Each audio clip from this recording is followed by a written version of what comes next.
નમસ્કાર. ગુજરાતની જનતાનો રાજકારણને લઈને સૌથી લોકપ્રિય શો એટલે ગુજરાત ફર્સ્ટનો લાઈવ સ્ટુડિયો. અને આજે ફરીથી સાંસદના ઉમેદવાર છે ભરૂચ લોકસભામાંથી. તેમની સાથે વાત કરીશું, જેમને પાર્ટીએ 7મી વખત પસંદ કર્યા છે. 6 વખત તે સાંસદ રહી ચૂક્યા છે અને ફરીથી 7મી વખત જેમને પસંદ કર્યા છે એ આપણી સાથે છે મનસુખભાઈ વસાવા. એમની સાથે સીધો સંવાદ, સીધી વાત કરવી છે કે આટલા વર્ષોના કામ જનતા તેમને કેમ પસંદ કરી રહી છે, કેમ લોકપ્રિય નેતા બન્યા છે અને એક આદિવાસી સમુદાયમાંથી આવે છે, આદિવાસી માટે તેઓએ શું કામ કર્યા છે, ખાસ કરીને ભરૂચની અંદર તેમણે શું કામ કર્યા છે, તેમની સાથે સંવાદ કરીશું. સાહેબ, પહેલા તો ગુજરાત ફર્સ્ટના લાઈવ સ્ટુડિયોમાં આપનું સ્વાગત છે અને ખાસ અભિનંદન છે કે 7મી વખત આપ સાંસદ તરીકે નોમિનેટ થવા જઈ રહ્યા છો. પાર્ટી આપને પસંદગી કરી છે. શું કહેશો સાહેબ, જયારે 7મી વખત, એટલે એવું કહેવાય કે મોદી સાહેબ એવું કહે છે કે અબકી બાર 400 પાર અને મનસુખભાઈ હવે 7મી વાર, એવું કહી શકાય? 7મી વાર. ખૂબ ખૂબ આભાર આપનો. ભારતીય જનતા પાર્ટી મને ભરૂચ લોકસભા માટે 7મી વખત ઉમેદવારી કરાવી છે. 6 ટર્મ દરમિયાન મેં ઘણા બધા વિકાસના કામો કર્યા છે. શહેરી વિસ્તારને લગતા અને ભરૂચ ને અંકલેશ્વરને જોડતા પણ ઘણા બધા જે વિકાસની જરૂરી હતા એવા કામો કર્યા છે. નર્મદા નદી પર સુરત અને વડોદરાની વચ્ચે ખૂબ ટ્રાફિક જામ થતો હતો અને તે ગોલ્ડન બ્રિજ અને સરદાર બ્રિજ વચ્ચે આ જૂના 2 બ્રિજ હતા. પણ અમારે ભારત સરકાર અને રાજ્ય સરકારમાં સતત રજૂઆત એના ધારાસભ્યની સાથે રહીને તો આ નર્મદા નદી પર કેબલ બ્રિજ બનાવ્યો અને ત્યાર પછી નર્મદા મૈયા બ્રિજ, જે આપણે આ જોઈ શકાય છે, એ નર્મદા મૈયા બ્રિજ બનાવ્યો અને એના કારણે ટ્રાફિકની ભયંકર પ્રકારની સમસ્યા હતી એ દૂર થઈ. અને સાથે સાથે ભરૂચ એમ કહેવાતું હતું કે ભાંગ્યું તોય ભરૂચ. હા, ભાંગ્યું તોય ભરૂચ. પણ અમે ભરૂચને ભૃગુરીશ અને ભવ્ય ભરૂચ બનાવ્યું છે. શહેરી વિકાસની ગટર યોજના, ગેસ પાઇપલાઇન થી માંડીને એમ સ્વચ્છ શહેર બનાવવાના અમે પૂરેપૂરા પ્રયાસ કર્યા છે. એ ઉપરાંત ભરૂચ અને અંકલેશ્વર એ ઔદ્યોગિક ક્ષેત્ર ભરપૂર છે. સૌથી મોટી જીઆઈડીસી વિસ્તાર આપણો. સૌથી મોટી જીઆઈડીસી, એશિયાની જીઆઈડીસી અંકલેશ્વર જીઆઈડીસી. આ જીઆઈડીસી ના અનેક પ્રકારના પ્રશ્નો હોય, ઉદ્યોગકારોને લગતા પ્રશ્નો હોય, કામદારોને લગતા પ્રશ્નો હોય. આવા બધા જ પ્રશ્નો અમારે જે એંગલથી, જે પદ્ધતિથી જ્યાં રજૂઆત કરવાના હોય તે રજૂઆત કરીને બધા પ્રશ્નો સોલ્વ કર્યા છે. ક્યારેય પણ ઔદ્યોગિક આંદોલન થવા દીધું નથી, કામદારોનું આંદોલન થવા દીધું નથી. કામદારોના પ્રશ્નો હોય તે પણ સોલ્વ કર્યા છે. ઉદ્યોગકારોને એક પ્રકારનું પ્લેટફોર્મ અમે પૂરું પાડ્યું છે કે એમનું જે મૂડી રોકાણ કરે તે મૂડી રોકાણમાં એમને ફાયદો થાય. એ ઉપરાંત બહારના પણ જે ઉદ્યોગો આવે અહીંયા તો એને આકર્ષણ માટે પણ અમે વાતાવરણ પૂરું પાડ્યું છે. રોડ, રસ્તા, ઉદ્યોગોને જે જે સુવિધાની જરૂર પડે એ તમામ પ્રકારની સુવિધા અમે પૂરી પાડી. અને સાથે સાથે સ્થાનિક લોકોને રોજગારી મળે એના માટે પણ પૂરી અમે કાળજી રાખી છે. રહી વાત આદિવાસી વિસ્તારમાં, ડેડિયાપાડા, સાગબારા, નેત્રંગ તાલુકો જે આદિવાસી વિસ્તાર છે, ત્યાં રિઝર્વ ફોરેસ્ટના સેન્ચ્યુરી એરિયાના કાયદા હતા કે રિઝર્વ ફોરેસ્ટના સેન્ચ્યુરી એરિયાના કાયદાના કારણે ત્યાં તમે એક ઝાડનું પાંદડું પણ ના તોડી શકો. રસ્તો બનાવવાનો તો બાજુ પર રહ્યો, પાંદડું પણ ના તોડી શકો, એક ત્રિકમ પણ ના મારી શકો, કોદાળી પણ ના મારી શકો, એ સ્થિતિ હતી. પણ એની વચ્ચે રહીને 40-50 જે ગામો, અનડેવલપમેન્ટ ગામો હતા, કોઈ પ્રકારની સુવિધા નહીં, પ્રાથમિક સુવિધા નહીં, વીજળીકરણ નહીં, રોડ રસ્તા નહીં. રોડ રસ્તા હતા પણ કાચા, ને એને લઈને પીવાના પાણીને, સ્કૂલથી શિક્ષણની બધી જ ભારે તકલીફ હતી. તરાવ નદી કહેવાય કરજણ જેવી, એ નદી પર બ્રિજ ન હોવાના કારણે ચોમાસામાં 4-5 મહિના લોકો તાલુકા મથકે તો દઈ શકતા, જતા હતા તરીને જતા હતા. તો મહિલાની સ્થિતિ બહુ ખરાબ. તો એ નદી પર 3 થી 4 જગ્યા અલગ અલગ 6 કરોડના ખર્ચે મેં બ્રિજ બનાવ્યા. અને જે રિઝર્વ ફોરેસ્ટના જે સેન્ચ્યુરી એરિયા આવે છે ત્યાં રાજ્ય સરકાર અને ભારત સરકારના મદદથી જે ફોરેસ્ટ એક્ટના કાયદા હોવા છતાં પણ એ મંજૂરી લઈને ખૂબ મહેનત કરી. તો એ વિસ્તારની અંદર રોડ રસ્તા બનાવ્યા, વીજળીકરણના કામો થયા અને ખેડૂતો 12 માસ ખેતી કરે એ પ્રકારની અમે ત્યાં સુવિધા અપાવી. માન લો કે કોઈ જગ્યાએ ક્યાંક લાઇટ નહોતી, 3 ફેઝ નહોતી ખેતી માટે, તો ત્યાં પ્રધાનમંત્રી કુસુમ યોજના અંતર્ગત કરોડો રૂપિયાના ખર્ચે અમે સિંચાઈની સુવિધા પૂરી પાડી. જંગલની જમીન વર્ષોથી આદિવાસી ખેડતા હતા, જે તે સમયે જે તે સરકારે આપી પણ નહીવત જેવી. પરંતુ ભારતીય જનતા પાર્ટીનું શાસન ગુજરાતમાં આવ્યું, અમારે નરેન્દ્રભાઈ કેન્દ્રમાં આવ્યા. જેટલા આદિવાસીઓ પાસે પુરાવા હતા એ પુરાવાના આધારે ને જે કમિટીઓ બનાવી, ગ્રામ્ય કમિટી, તાલુકા કમિટી, જિલ્લા સ્તરની કમિટી, આના ભલામણથી રાજ્ય સરકારમાં, ભારત સરકારમાં મોકલી. તો હજારો ખેડૂતોને અમે ખાતેદાર બનાવ્યા. ખાતેદાર એકલા નથી બનાવ્યા, એમની જમીન અનડેવલપમેન્ટ હતી, એ ડેવલપમેન્ટ કરવા માટે, સમતળ જમીન બનાવવા માટે પાડા બંડિંગની સુવિધા આપી, સિંચાઈની સુવિધા આપી. એટલે આ જંગલની જમીન તો આપી પણ એને ખેતી લાયક કરી આપી અને 12 માસ સિંચાઈની ખેતી કરે એ પ્રકારનું વાતાવરણ અમે પૂરું પાડ્યું. અને સાથે સાથે પશુપાલનના ક્ષેત્રે પણ આદિવાસી સમાજ પોતાના આર્થિક રીતના ઉપર ઉઠે એના માટેના પણ નિરંતર પ્રયાસ કર્યા. આમ આદિવાસી વિસ્તારની અંદર શૈક્ષણિક સુવિધામાં પણ અમે ખૂબ ઘણો બધો સુધારો પહેલા એટલે સાહેબ એવું હતું કે આદિવાસી ક્યાંક છે શ્રમ કરવા માટે અથવા તો રોજગારી મેળવવા માટે બહાર જતા રહેતા. પણ અમે શું કર્યું, આજે કીધું તે પ્રકારે ઘણી બધી સિંચાઈની સુવિધા મળવાના કારણે એ 12 માસ ખેતી કરતા થયા.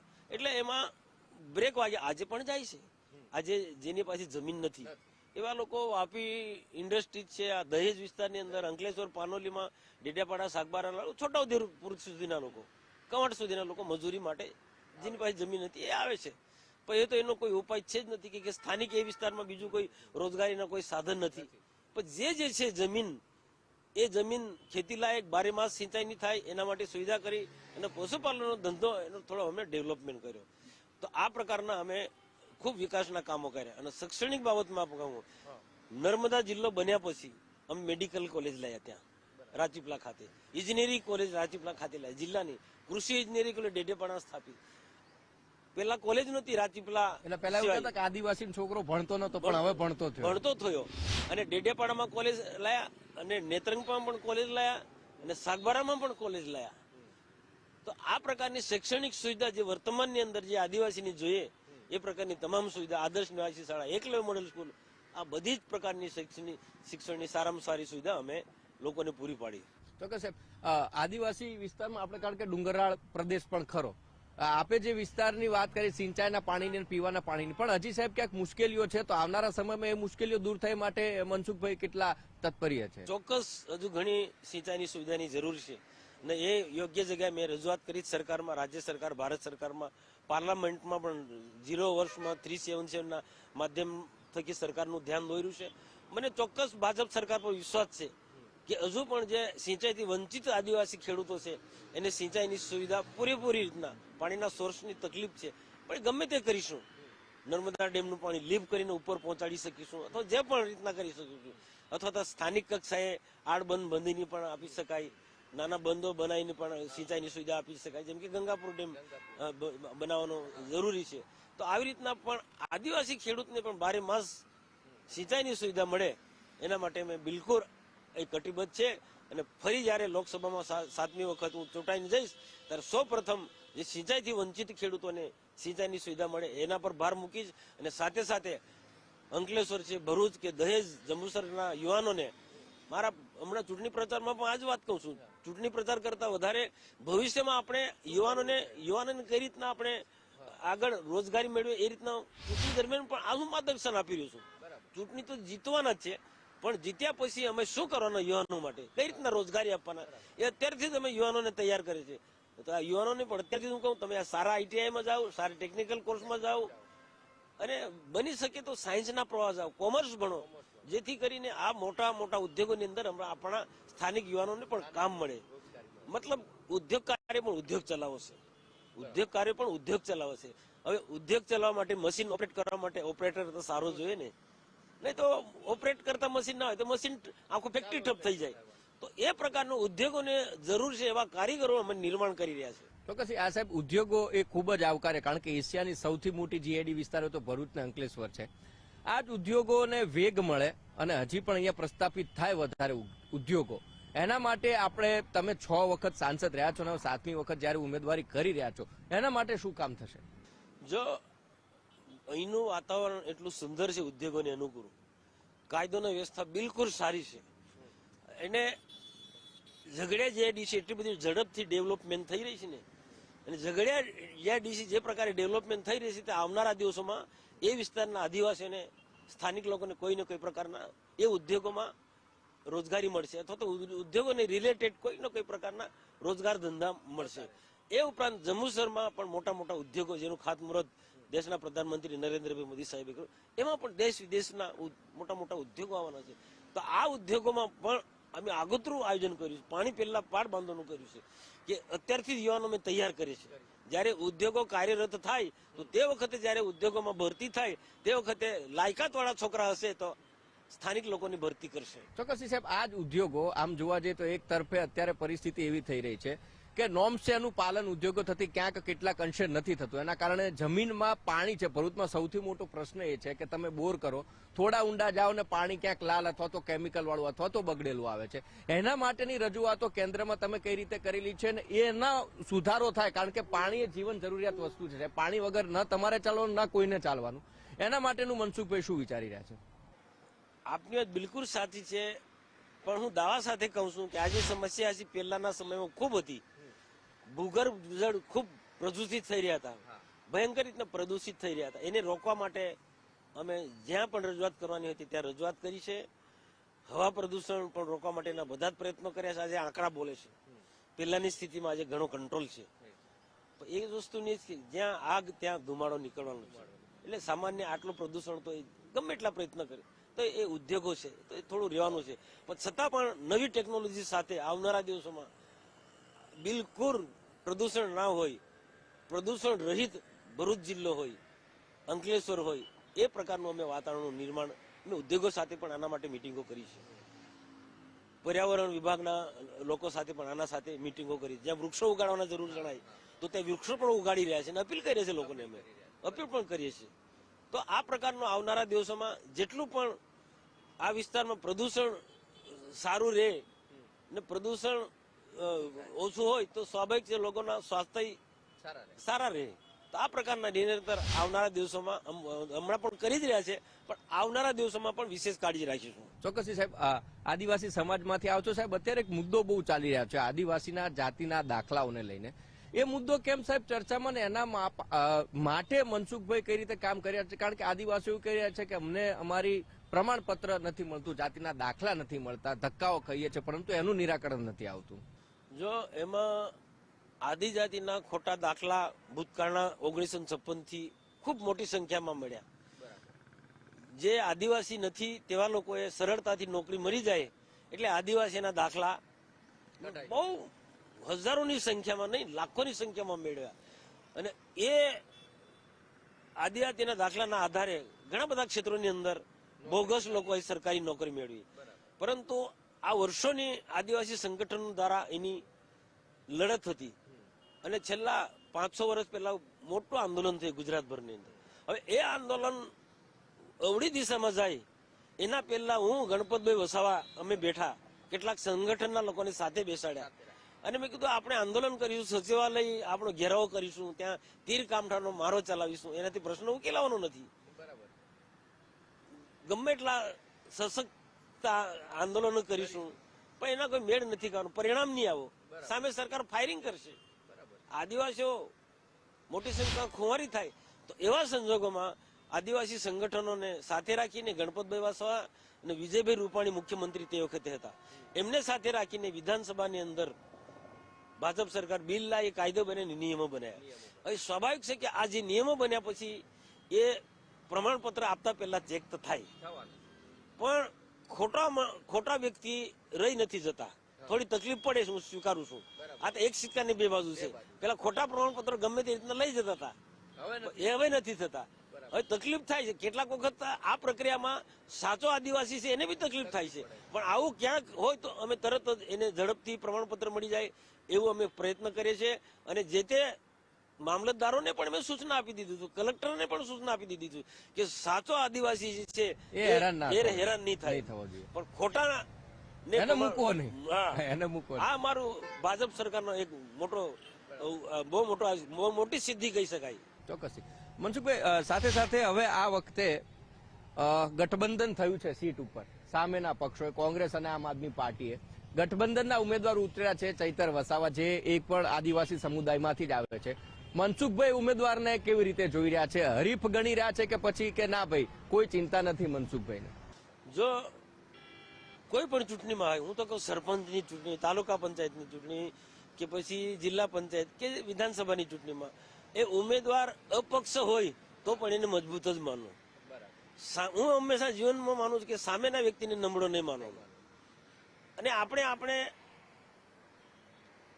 સામેના વ્યક્તિ જે હશે તે પણ આપણે પ્રજાના કામો કર્યા છે, પાર્ટીના મૂલ્યો, પાર્ટીનો ચૂંટણી ઢંઢેરો એ લોકો સમક્ષ લઈ જઈએ છે અને લોકોને સમજાવે છે કે ભાઈ ભાજપને મત કેમ.